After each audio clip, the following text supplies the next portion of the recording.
অনেক নিয়ম বিধি রয়েছে। আমার গৃহে রয়েছে এক এক করে 6-6টি পুত্রবধূ। তাদেরকে বললাম, বৌমা চলো এই বিধিগুলো সারতে হবে। আমার এক এক করে 6-6টি বৌমা কাজ ছাড় বলছে, মাগো তুমি কি ভুলে যাচ্ছ হিন্দুর শাস্ত্রে বিধবা নারীরা কোনো কাজে লাগে না।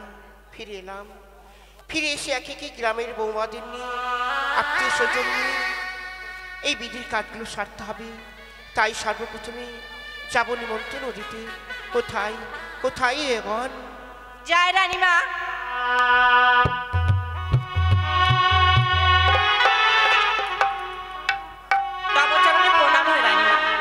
সুখে থাকো মা। দেখেছো রানীমা? হ্যাঁ মা, আজকে আমার একমাত্র পুত্র লখাইয়ের শুভদিন। তাই চলো আত্মীয় স্বজন সবাইকে নিমন্ত্রণ দিতে হবে।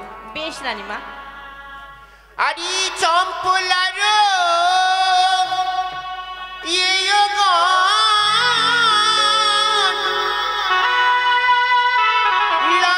সবাই নিমন্ত্রণ।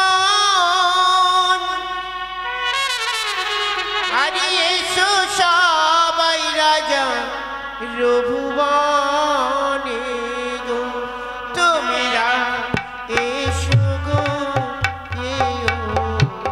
বসো গো কাছে, মরিবা লাগে করো আশীর্বাদ।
সবাইকে নিমন্ত্রণ করা হয়ে গেছে।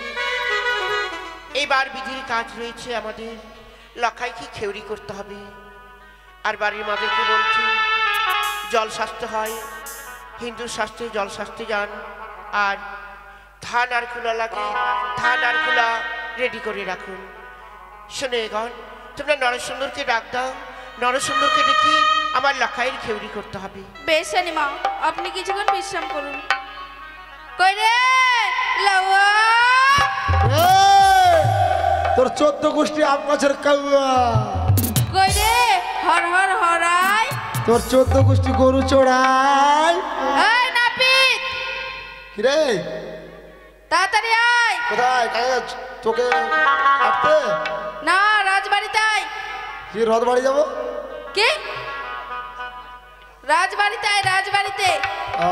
ঠিক আছে, যাচ্ছি আমি।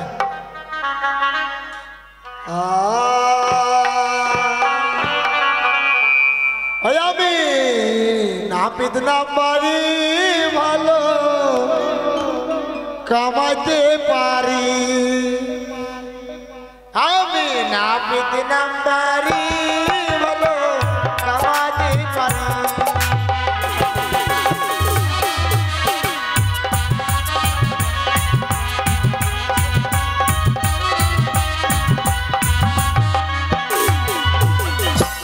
10 টাকাতে চুল দাড়ি